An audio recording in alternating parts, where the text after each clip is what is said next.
Now with this particular Dakota house, we are building it on a slope. So we've not laid the wood, what we would say is lay of the land. We are building against the lay of the land. So we've ensured that our baseboard here is going to be level across.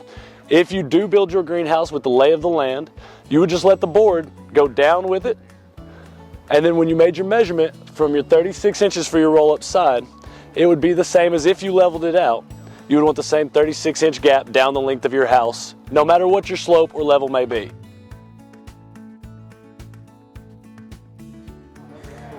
All right, now on this Dakota house, what we've done is we're gonna add a roll-up side.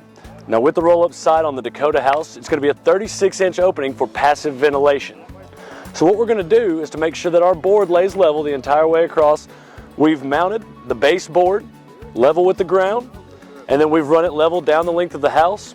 So what we're going to do now is to ensure that the board stays level and our opening stays level for our roll-up side. We're going to mark at 36 inches on the ground stake. Everybody pay attention to what they're... Now with that mark, we'll hang the bottom of the 2x6 board on that line, and that's going to leave an even 36-inch opening down the length of the house for your passive ventilation.